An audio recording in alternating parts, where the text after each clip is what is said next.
Here at the University of Western Australia, we are home to the WA branch of Microscopy Australia, a national collaborative research infrastructure strategy. We are proud to launch our new multimodal microscopy suite that will house a collection of new advanced imaging tools that will allow us to investigate samples from the macro to the nano scale. Our new research infrastructure will allow us to investigate national needs in energy, critical minerals, environment, agriculture and health research. So this confocal microscope is something that we haven't had here in Western Australia before. So compared to all the technology that we have in here, this has an extended spectral range. So we can look at more colors, we can look at spectral multiplexing, which means we can separate up to 15 different markers, which is really useful for spatial biology. It is a confocal microscope, so that means we can do 3D imaging really well with this. It can also improve resolution down to about 140 nanometers from the normal 200 nanometers that you get with a conventional microscope. So with an optical microscope, we use light, which is very gentle and non-destructive. So we can, for example, put living cells or living tissues into this microscope and watch them do something interesting. And when we see an event happening that we want to look at in more detail, we can then freeze the sample in that time point, basically fix it, and then take it down to analysis for electron microscopy or nanosims or other analysis method. So these kind of microscopes are used a lot in medical research, but also in Western Australia, especially agriculture is a very big thing, developing new variants that are resilient to changing climatic conditions, for example. So it's really exciting to have this technology in Western Australia for the first time. So this is a light sheet microscope. So this is quite different to your conventional light microscope where you put a sample on a cover slip and look at it on a flat surface. So with this, we basically suspend the sample in a 3D space. We put it in a little chamber filled with water or other media, and then we rotate the sample and look at it in three-dimensional space. In here, basically, we have two illumination objectives where we illuminate the sample from the sides. So normally you would have your sample on a flat surface. In here, we put it in 3D space.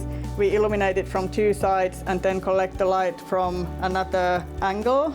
And that allows us to do very fast volumetric imaging. So we can look at things in 3D, we can rotate them, we can build complete 3D pictures and do that very, very fast, something that we can't do with a conventional microscope.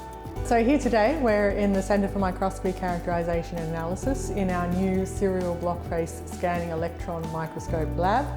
So the device is the first of its kind in Australia, and so it's very new for Australia but also very new for West Australia, and it's going to revolutionise biological cellular tissue research here at the university and more broadly within WA. So historically, when we look at cells and tissues, we've only been able to look at a single plane within that cell or tissue, and to do that only in 2 dimensions, which makes it really hard to understand. If you're just looking at that, it's hard to understand a whole leaf or a whole organism or a leg or anything you like if you've just got a little bit of it. So this instrument's quite new, and what it allows us to do is take that single image, but now what the instrument does is it cuts a little piece of the sample away and then it takes another image. Then it cuts another piece of the sample away and takes another image, and it does that repeatedly until you collect the amount of data that you want.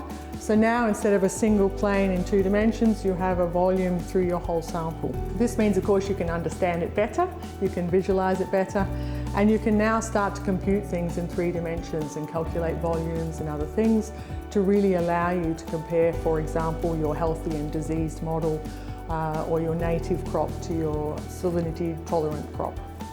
This is the NanoSims facility. This is a NanoSims HR, so it's a brand new instrument that we're commissioning. There are only 3 of these instruments in the world at the moment, so we're lucky to have one. A NanoSims is an imaging mass spectrometer. So we take images of elements or isotopes at very high resolution, down to about 30 nanometers. So 30 nanometers is about a few thousand times smaller than a human hair. So that's small enough that you can see inside an individual cell. So you can take a molecule, you can put it inside a cell or some tissue, and with the nanosims you can see exactly where that molecule is localizing. So if you're interested in like developing a new type of drug and you want to see exactly what that drug is doing inside a cell, then this can be used for that. And because we have high resolution, with a very high resolution, we can really see inside the cell, we can see the interior of the cell. It's also very good at detecting low concentrations of things. So in minerals, for example, we can use it to find what we call invisible gold. So that's gold that would be very difficult to detect with other methods. But we can see it, we can see which minerals that gold is associated with, so you can use that to improve mining processes and extraction and things like that.